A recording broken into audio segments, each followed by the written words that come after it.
Dictation की गति रहेगी 100 शब्द प्रति मिनट। डिक्टेशन स्टार्ट होगी 5 सेकेंड बाद।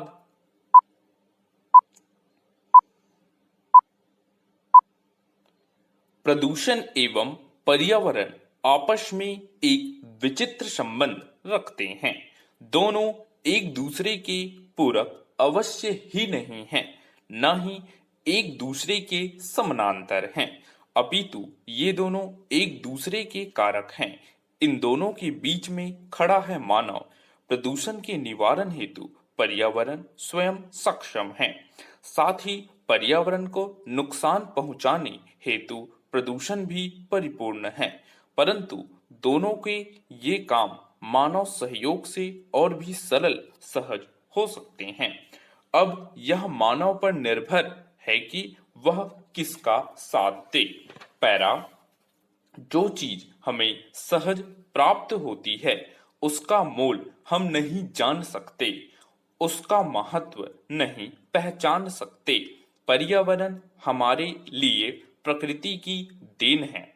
यह मानव जीवन के विकास के लिए अत्यंत आवश्यक है, इसलिए इसका रक्षण हमारा प्रथम कर्तव्य है। चूंकि यह सहज प्राप्य है, अतः हम इसके प्रति कुछ हद तक उदासीन रहे हैं। इसका सीधा अर्थ यह है कि मानव अपने विकास की धुन में प्रदूषण और पर्यावरण दोनों के प्रति उदासीन रहा है।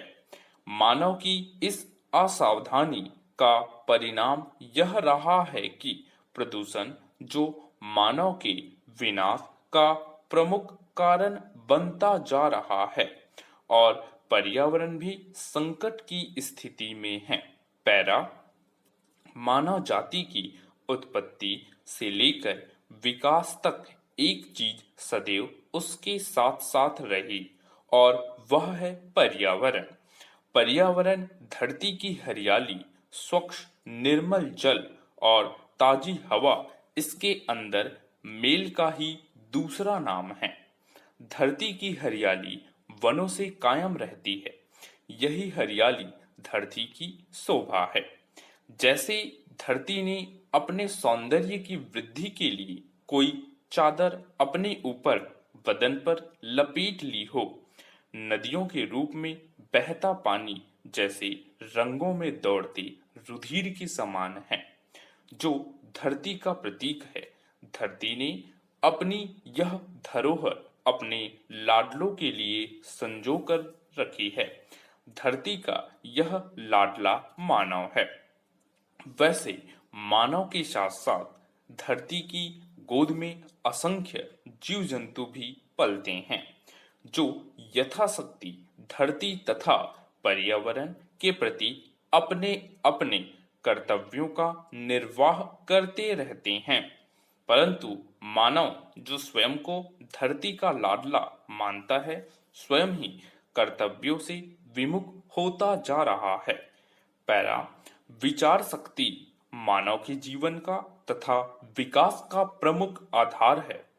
आज का विज्ञान भी मानव की विचार शक्ति से ही उपजा है। निरंतर विकास ही मानव का लक्ष्य रहा है, परंतु इस विकास यात्रा में जो मानव के साथ थे और रहे हैं, उनके प्रति कृतज्ञता का भाव तो दूर ही रहा, परंतु समाचार का भाव भी तो दूर ही रहा। यह अल्पमात्र रहा। किसी हद तक तो मानव उनके प्रति कृतज्ञ ही दिखाई दिया, परंतु मानव के प्रति सदैव मित्र भाव रखते हैं। मानव के यह मित्र थे वन जंगल। सदियों तक मानव इन्हीं वनों के संरक्षण में पला बढ़ा। मानव जीवन के उपयोग की सारी वस्तुएं या तो धरती के गर्भ से प्राप्त होती हैं, या फिर उसके बदन पर लहराती हुई हरियाली से, जिसे हम वन कहते हैं। स्टॉप।